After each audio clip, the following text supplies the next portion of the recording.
our system has failed. And I've sat down now for all you white people there. You know, you drive through the back roads of South Carolina, and you drive by these little stores out in the country, and there's a group of black guys sitting there all drinking their beer from their paper bags. I've been sitting there with those guys talking the last few weeks, and there is so much hurt, so much racial hurt out here that we just don't understand as well. So one of the common things, what can the government do to help make my life better? Education.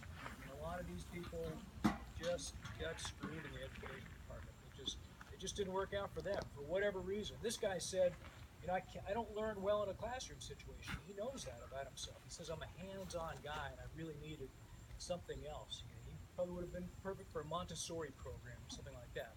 You know, we don't have that. And he just got kicked out of the program.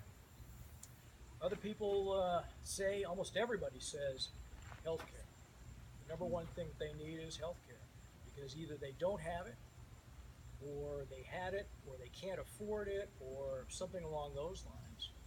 That's the second thing. Third thing is Social Security. If people are of a certain age, an awful lot of people out here have no retirement. And I've met people that are just scraping by, older people, just doing jobs, you know, just bit jobs here and there, just to get by. And Social Security benefits are what they're waiting for to come out, but it's just not enough money for them either in that case. And then if I ever run into veterans, of course veterans, or any friends of veterans, or families of veterans, everybody agrees on those four things. And I say to people, once we get those four things out, you know, we need to get the money out of politics. And everybody agrees, yes, we need the money out of politics. And everybody wants the corruption to go away. So what I'm starting to find now is everything that Thomas talked about, everything all of us progressives, all of us liberals talk about, equal rights for everybody, everything else. Some things we can't all agree on, but some things we can agree on. It's occurred to me that isn't that what the federal government should do? That it should be working on making life better for all of us? And if we all agree on 5 things, why the hell aren't we working on those 5 things? Let's chip them away one by one, get them done, and then start living our lives better and see what the next things are to chip away at.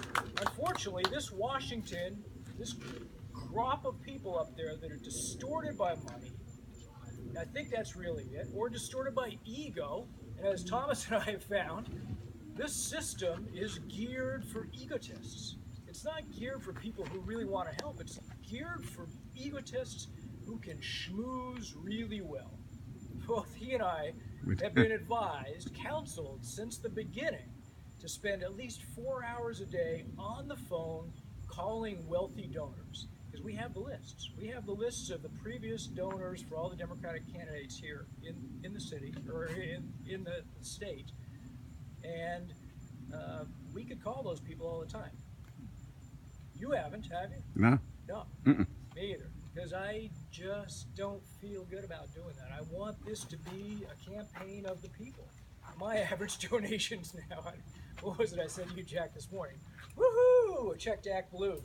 We had 3 donations totaling $5.22. Yes, yes. Our average donations are really tiny, but I think we're both doing a pretty good job of getting the message out there. And this thing, and I drove this around 1 week in Hilton Head, a week in Bluffton, a week in Beaufort, a few days in St. Helena, and then on Fripps Island, and Edisto, and what? Came across Wadmalaw and Johns Island, and spent a night at the farm on Johns Island, and it was fun. But everywhere I go now, people go, "Hey, I saw you yesterday." Yeah, you said that. Yeah, right. Yeah, it's today. So yeah. So it's getting it out there. People keep saying, the advisors to us say, we need to raise $1 million. I don't think you have to raise $1 million unless you're going to stay in your house all day and have advertising go out talking about it. But what we're doing is really grassroots. I think just getting out there in front of people maybe can be as effective. I mean, we're going to need money, big money towards the end. I think we're both going to have to run TV ads. If we can hopefully raise that much money to do that in the last week or so, to get the final people that just never leave their TVs. But for the rest of it, I think we may do okay with not nearly as much money as everybody says. That's right. And if we don't have to be beholden to any individuals giving us lots of money, we don't have to be beholden to any PACs or super PACs that are running ads for us, even better for that. This is a campaign of the people, and that's really it. And what I'm fighting for is my friends who need health care, my veteran friends. Jenny Horn had run against Mark Sanford in the primaries, so she was the Republican from Somerville. Her chief strategist came to me the day after she lost to him in the primary and said, Sanford is weak on veterans. I want you to be strong on veterans. This guy did 3 tours of duty in Iraq and Afghanistan, got blown up 3 times, close enough to an explosion to get thrown back, traumatic brain injury, PTSD. He's tried to kill himself 10 times. He showed me the scars on his wrist. Smart guy. He's dedicated his life now to making things better for veterans. And fortunately now they have some treatments that are working on traumatic brain injury. But traumatic brain injury, they've just discovered, is something different. And it actually does physical damage to the brain. And I think from a military perspective, this is going to change everything for the American military. I think we're going to have to rethink every military venture we go into. But I mean, this guy, since I met him, I'm fighting for him. I'm fighting for one of our friends who has rheumatoid arthritis. She's had it since she's a little girl. And she struggles every day with that. So I'm fighting for all of us that haven't really had a good shake out here. So I'm trying to make things better opportunity for that poor guy who says at 31 years old, it's too late for me. I don't want that to happen to anybody else. So when people ask you, what's Dimitri about?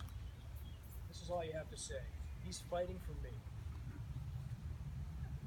Just pass that on. And that's what I want. So thanks all for coming out.